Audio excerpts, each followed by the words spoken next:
Okay, so here we are with part 4. I know it's been a long time since I uploaded part 3. A lot of people have been asking in the comments if I'm okay. I am okay, but my technology isn't.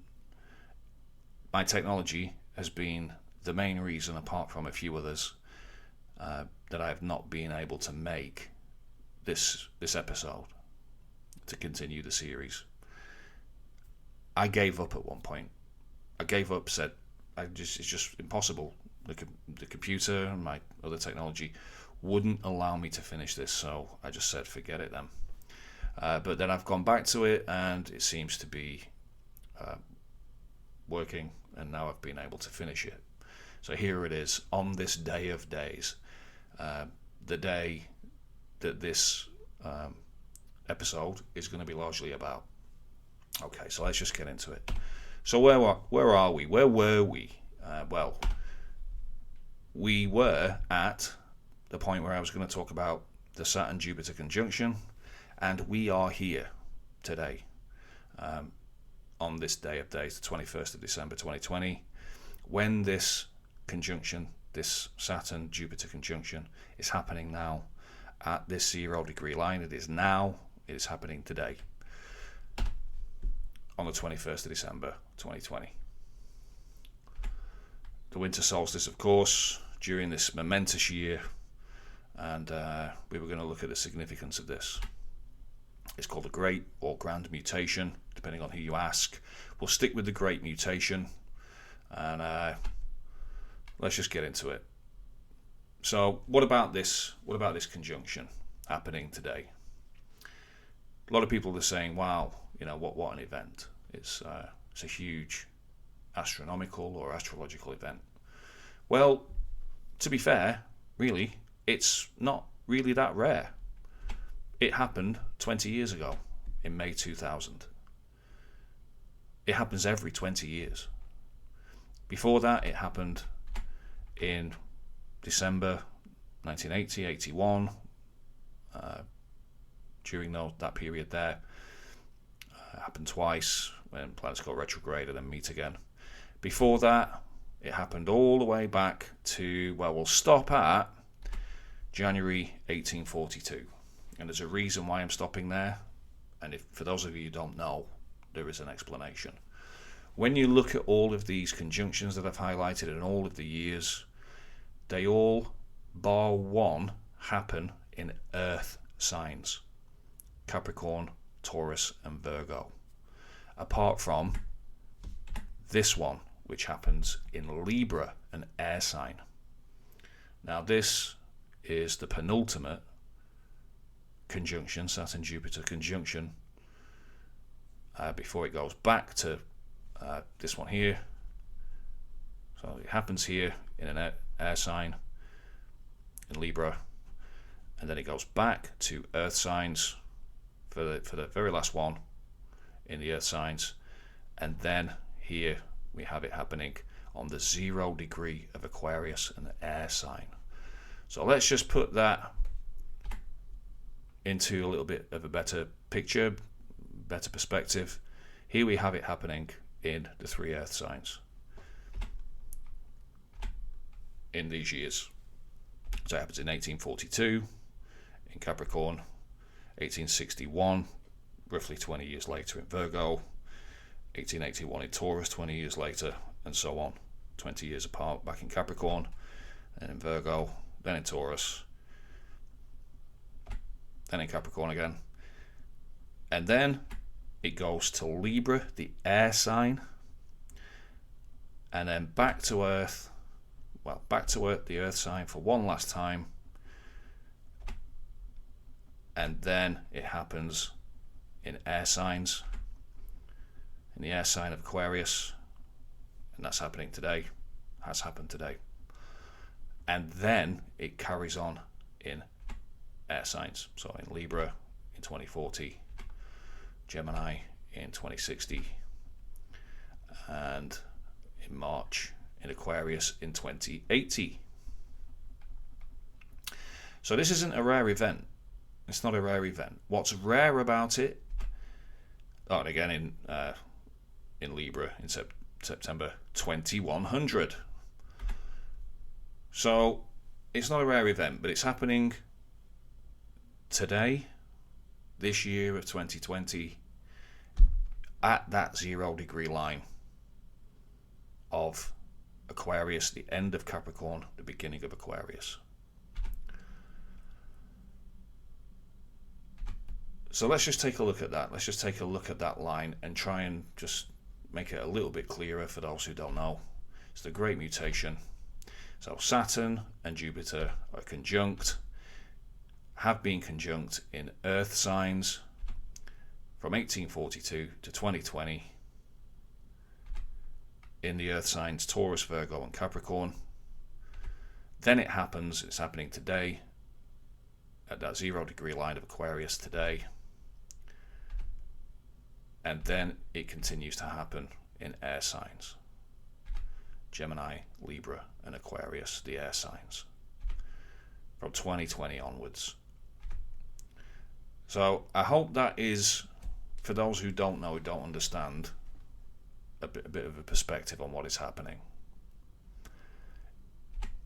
The Great Mutation means that the Saturn-Jupiter conjunction, which has been happening since 1842 in air signs, going from earth signs to air signs, and then this will happen from now on in air signs.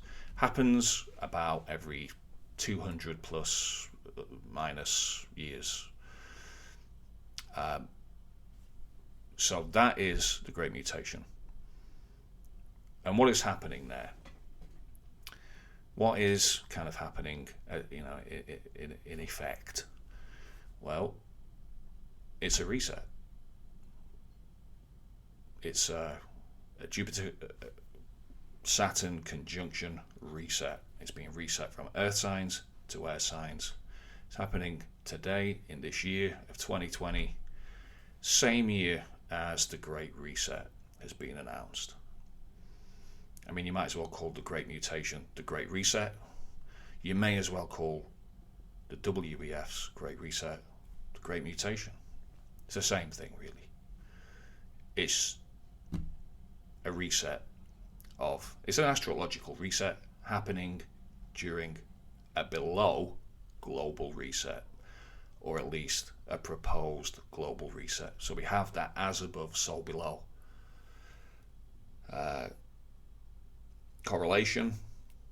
It's happening in the skies and below. Amazing astrology. Again, fascinating. Or is it just astrology? Is it just a big coincidence? Or is it something else entirely?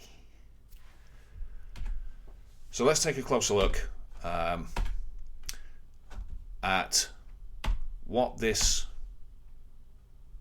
line, that this conjunction is happening on, this Jupiter-Saturn conjunction. Let's have a look at this line here.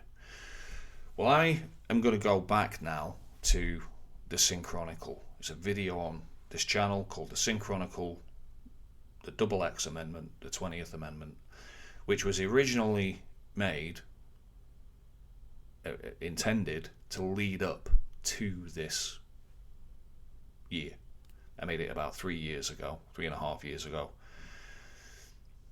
And that video, the Chronicle, was meant to lead up to this very year and what's going on in the skies at the moment. But again, fate gets in the way and I wasn't able to do that.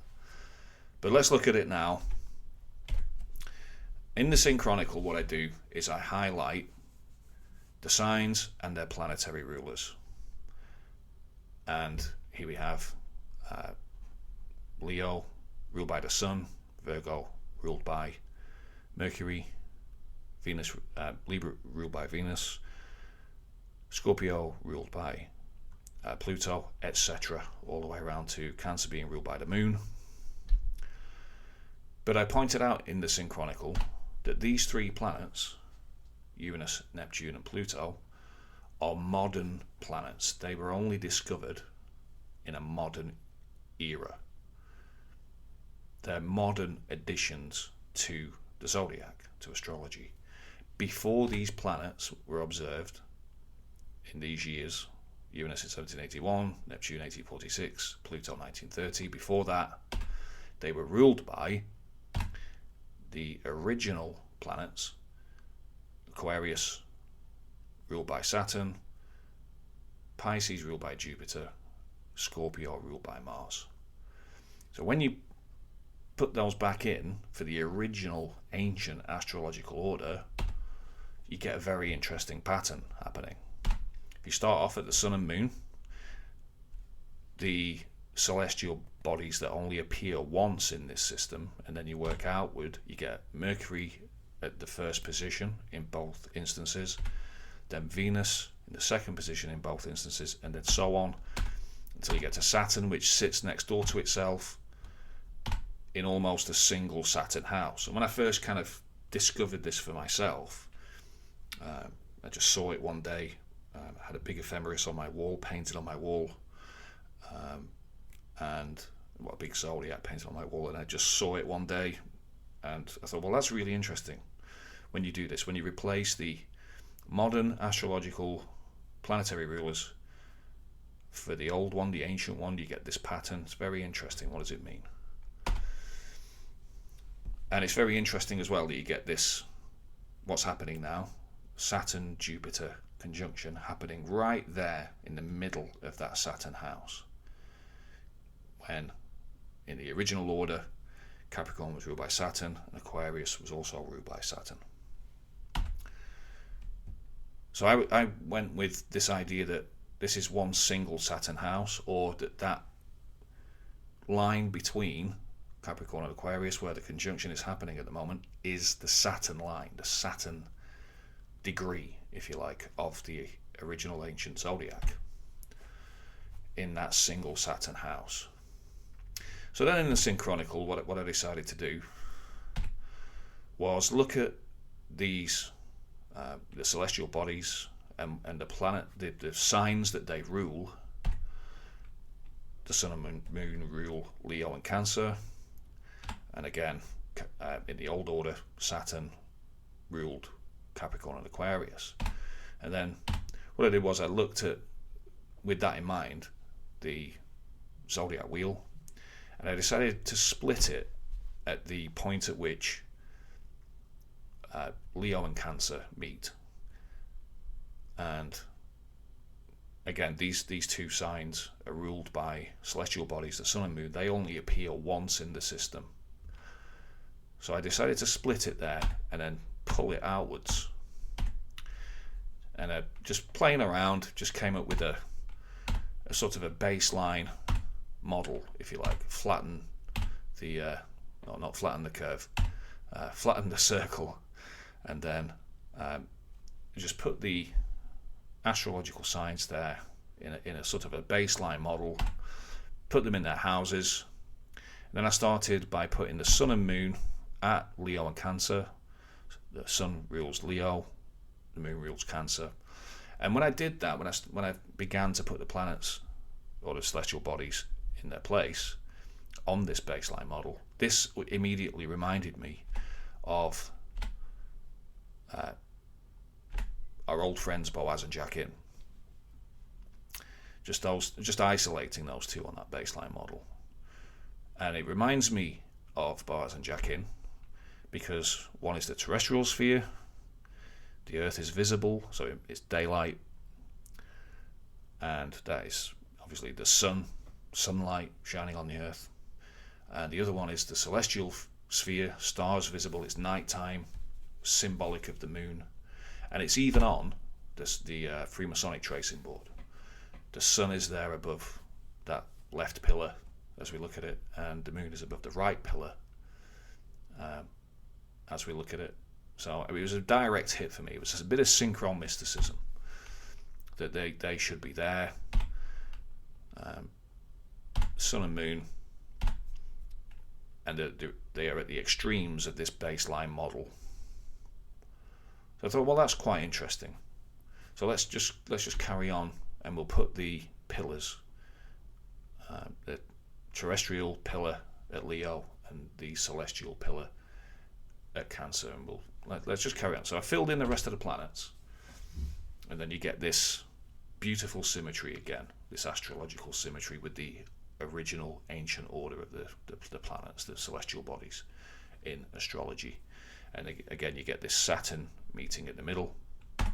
So it's almost as though it's one Saturn house, and with some other information, watch the Chronicle for how I pieced that together. I decided to place the middle pillar at that Saturn house on the Freemasonic tracing board that we saw a little bit earlier. And I just decided to keep colouring it in, and I ended up isolating the Sun and Moon again,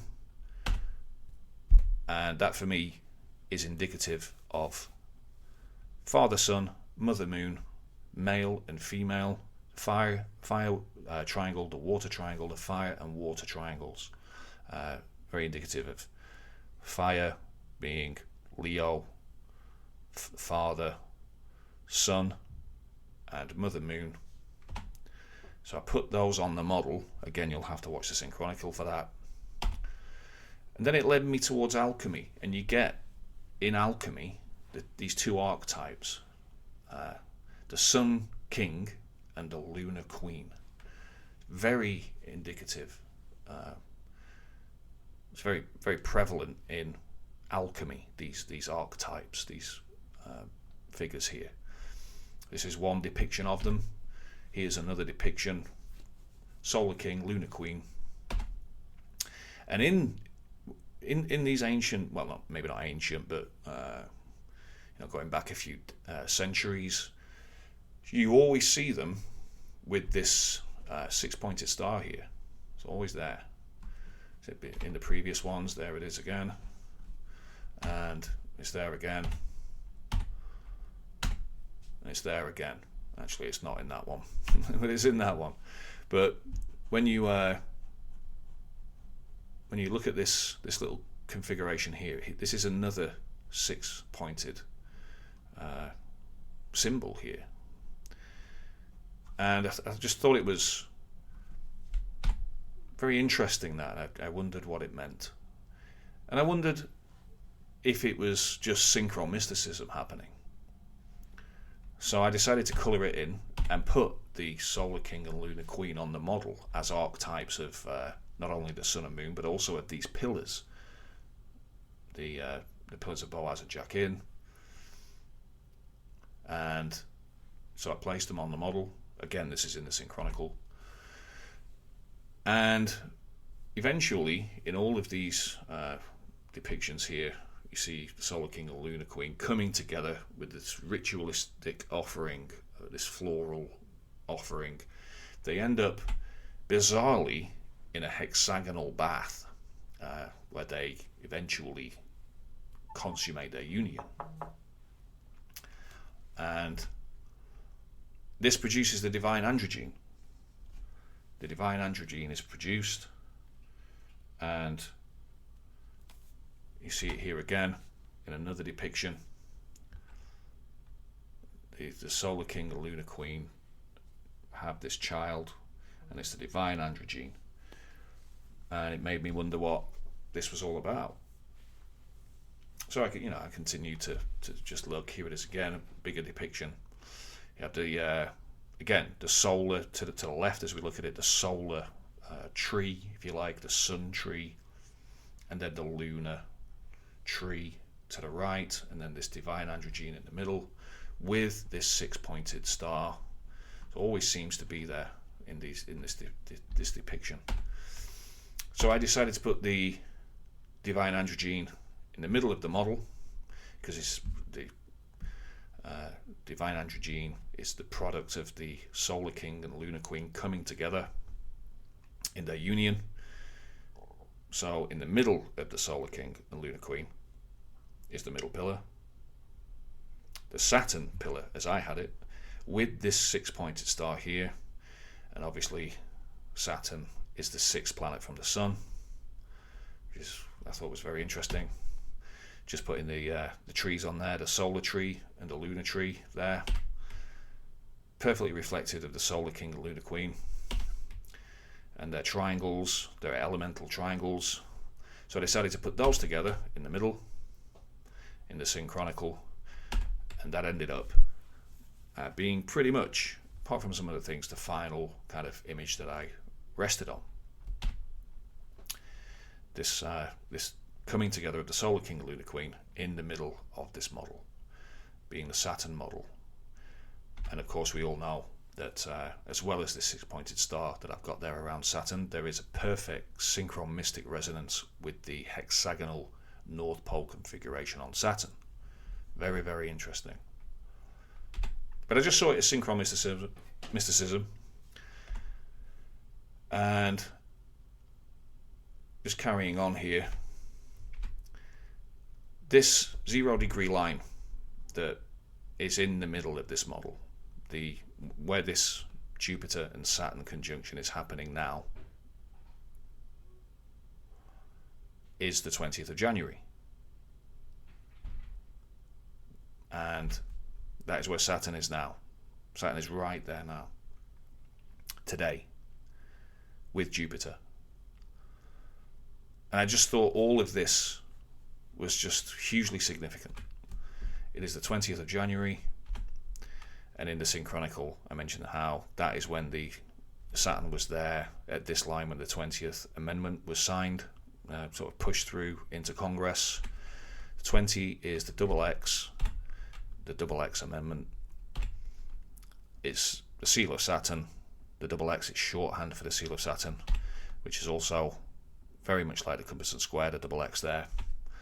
The 20th of January, or 21, 20th day of the first month.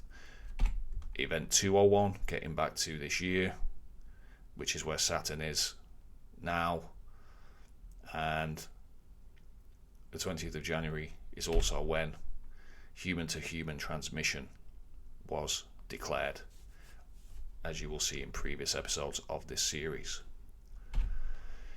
And that's what's happening today. This is where we are today, at this Jupiter-Saturn conjunction, at this 0-degree line, in this model, this baseline model that I conceived of 3.5 years ago. And when I did the Synchronicle, when I made that, I was meant to lead up to this year. Little did I know how significant this year would be at that stage. But let's just concentrate on Saturn for this episode. We'll get on to Jupiter in part 5. I do plan to do more episodes of this. Below, what do we have below? We have very, very good mirroring below of this model that I made, if you give it any kind of credence. The red triangle pointing up and the blue triangle pointing down, the male fire triangle and the water female triangle coming together, creating this around Saturn, has a beautiful synchromistic correlation with this organization here. And again, this could just be a coincidence, but just furthering that coincidence, let's just focus in on this little where the kind of lattice is there, where they lattice together this configuration of the red and blue triangle. Let's just colour that in. It's a 9 square lattice there, and that is perfectly resonant with Saturn's magic square. Absolutely beautiful resonance there. Really does work well. And even if you colour them in there, you get this very definite mirroring of this symbol here within this organization's emblem and this figure here from the occult. And if you take a look here, I mean, obviously blue, there are 5 blues here and 4 reds. The middle one is always going to be one colour or the other. But if you discount the middle 5 there and add up the blues and the reds, the blues add up to 20 without the 5, and the reds add up to 20. So we have 2020 there. Thought that was quite interesting. So what is this symbol? This symbol here. This symbol. I'm not going to say its name. I don't want to get any censor sniffing around, but it's got a resonance with this figure here, commonly known as this. And this figure has got some history. There was an article written about it in 1949. The curious history of this symbol and how it became a symbol of a religion. And you can still get this article online, and here are some snippets from it. And it says that a distinction must be made between the appearance of the emblem itself, the 2 cross triangles in the shape of a 6-point, and the history of the name, that name, by which is now known, for the name and the symbol were not originally linked together. This symbol is not a symbol of that religion. It could not be the symbol of that religion. This is written in 1949. It does not remind us of anything in biblical or in that religion. Indeed, it did not occur to any scholar or Kabbalist to inquire into the secret of its meaning, and it is not mentioned in the books of the devout or all of their particular literature. The true history of that figure and its ascent to the rank of a symbol in that country is bound up with what is called practical Kabbalah, which is nothing more than that religion's magic. 2 designs, both endowed with magical meaning and power, are frequently interchanged in the literature on talismans. The 6 and the 5 of this symbol. It is not to be wondered at, therefore, that for a long time both the 5-pointed and the 6-pointed were called by one name, the Seal of Solomon, and that no distinction was made between them. So just kind of going through that, just reviewing these little snippets here. It's very interesting that in 1949, the year after this country in question became an actual country, if you like, that this should be written. And there's lots of interesting things here to suggest that there's kind of magic going on, and that the 5-pointed and the 6-pointed were considered the same thing. And that's very interesting when you consider that organization, which is a joining of 2 countries. You can see the flags there. It's very interesting that they are also linked in their depictions of themselves. And you can see here they're connected for good. I'm sure they are. There they are again, the occult depictions of them. So I thought, let's move on to another symbol. This reminded me, when I'd made this reminded me of this symbol. Here we have, Leo, the lion here, on the same side as it is here. The sun, Leo, and the sun here. And this emblem here, the royal emblem of the UK. And something very similar to the moon, a white, being here. Very, very reminiscent, I thought, of this unicorn and the lion, very much like the sun and the moon in their depiction. And I'm going to do more on this eventually, but let's just go into it a little bit. What I want to do is just focus in on the garter here, this little emblem in the middle. There it is, kind of focused in on, isolated.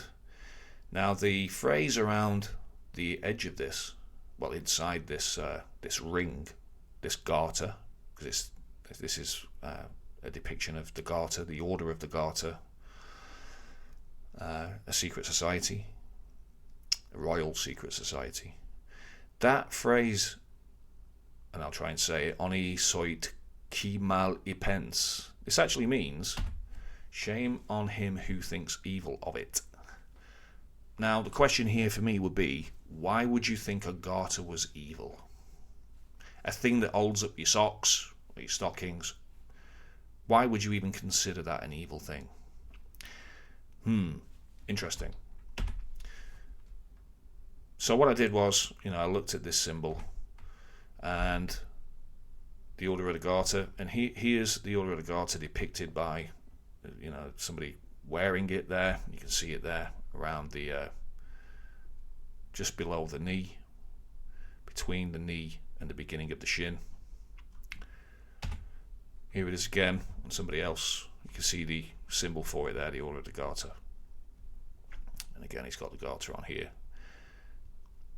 between the knee and the shin. So I carried on and I found these wonderful ladies and gentlemen. Aren't they lovely? Our lovely royals. You can trust them. Such a handsome bunch, particularly Philip and Charles. I mean, the finest specimens of this great country. And again, here we have two prime ministers here who were also members of the Order of the Garter. Harold Wilson and Edward Heath. You can find this footage. I pulled these from some footage that's on YouTube about the Order of the Garter. But the funny thing is here, these two prime ministers, and Harold Wilson was in the 60s to 70s, and then Heath in the 70s. One was Labour and the other was Conservative. So it doesn't matter which end of the political spectrum you're from, you can get in this club if you like. If you say the right things, probably do the right things, you'll end up in the Order of the Garter. And it struck me as quite interesting, this order and this thing that they wear here. And that it should be on this emblem in the middle of the, maybe just synchronistically, the Solar King and the Lunar Queen, lion and unicorn there. It struck me as quite interesting that this should be worn here. When you consider old depictions of what is known as the Zodiac Man, the old dictum, as above, so below, the signs above can be depicted on the human form. And you start off with Aries at the head, Taurus on the shoulders here, Gemini the arms, Cancer being the breasts, Leo the heart, etc. When you get down to the knee and the shin, you get Capricorn and Aquarius. And you can see that depicted in other similar images of the Zodiac Man. Here's Capricorn the goat again here, where the knees are, Aquarius there, the water bearer, at the shins. And I thought it was very interesting, this. This might just be a coincidence, although I think this is beyond coincidence, that this figure has a striking resemblance to somebody that we've become very familiar with this year. Mrs. Goats. More than a striking resemblance, I thought. More than a mere resemblance, I thought. You can see the eyes and the nose, the sort of downturned mouth bit. Very, very... I wondered whether this was proof of time travel. I wasn't sure. But moving on, here's another one. Another depiction. Very androgynous, this one. It's very androgynous, this figure. See this figure here, this face, very androgynous face, almost with like a nurse's hat on or something, but no female breasts, and very sort of androgynous. You can't tell whether this is a man or a woman or a young boy. But here it is again, the Capricorn at the knee and Aquarius at the shins. Here's another one, another very androgynous one. Very sort of masculine here, but sort of very feminine face, perhaps. Feminine hair. This time it's holding the sun and the moon here. Very interesting. Very synchromistic. And here's another one. This is more of a medical one because the body's opened up. And here are the attributes here. Capricorn, the knee. And again, Aquarius, the water bearer, at the shin. And this is where this garter is worn. And shame on you if you think it's evil. This garter. I'm going to put the sun and moon and the solar king and the lunar queen there. Replace them with the emblem from the royal seal, the royal sign. Replace them with the lion and the unicorn. And here we have just a reminder that the Capricorn, the goat, is the knees, and Aquarius are the shins. The shins are Aquarius. Just to fill that in a bit there. And here they are with this garter on. Right where Capricorn the knee and Aquarius the shin kind of had their symbolism on the zodiac man. And it's interesting in this as well. I just found this. I'm not sure what year this is from, but it's one of the old medical astrological instructions. You know, many centuries ago they believed in astrology. You know, it was the thing. It was the theory of everything for them.